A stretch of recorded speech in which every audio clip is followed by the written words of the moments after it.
I was in the house one day. We had like just got our power back on. By the grace of God, we somehow paid rent and had groceries that month.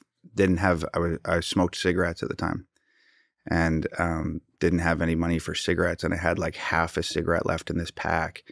I was sitting in the house listening to the radio or something, and this song came on the radio. I don't know if it was like Drake or like G-Eazy or like some rapper at the time who was like sort of talking about how fame was actually this terrible thing and having all this money was this terrible. It was just like this woe is me like story about the hardships of fame. And I was like deeply offended by it because I was like, these guys are living the life that like I would do anything to have. And I'm in this house that's falling apart. There's holes in the ceiling and water coming through when it rains, and there's mice running all over the place. And we're just totally in poverty. And this guy's like complaining about fame and money and fortune and all this stuff. And it really pissed me off. Yeah, because even in this culture, even a rich person has to win Oppression Olympics. Yeah, everybody just wants to be a victim so bad, including the people that have it all. Yeah, I was just really irked by it. And I grabbed this little half a cigarette out of this cigarette pack and went and sat on the front step in our yard and started writing this like open letter to hip hop. And the first thing I wrote was "Dear Rappers."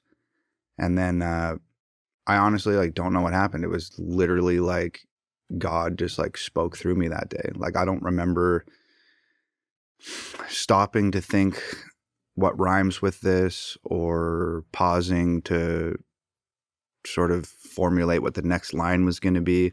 I just wrote this song. And by the time that half a cigarette was done, and we're talking like 5 minutes, the song was done.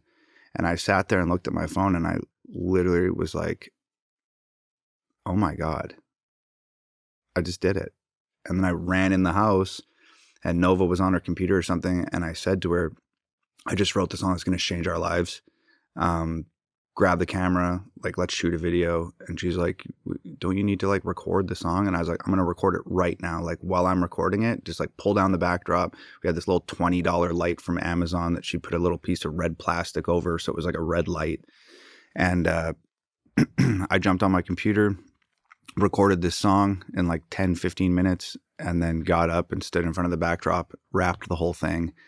The next day, I borrowed like $200 from my mom, $200 from my sister, which was brutal to do, to call your younger sister and be like, I need $200. And, you know, I've been a dreamer for many years at this point. So there's no telling how many times I've said, I need to borrow $100 because I figured it out. We all know somebody like that. Yeah. So that was me. So I borrowed like a couple $100 from 4 or 5 people and I had like $1,000. And the next day I dropped the music video. I put the $1,000 on like a Facebook ad, and 24 hours later it had 1 million views, and my page went from 2,000 likes to 20,000 likes, and we were off to the races. And like I said, I don't even remember anything about the writing process of that song. It was literally like God was just like, screw it, kid, this is your time.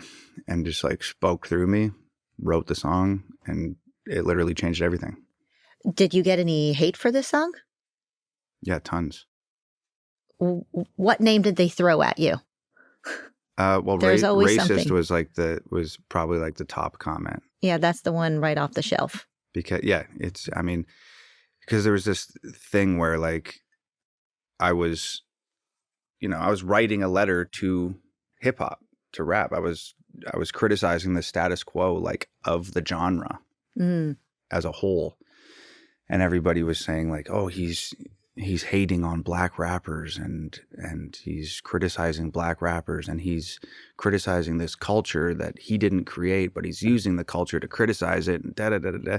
And it was just like, to me, it was just like, I'm not criticizing any rapper of any particular color.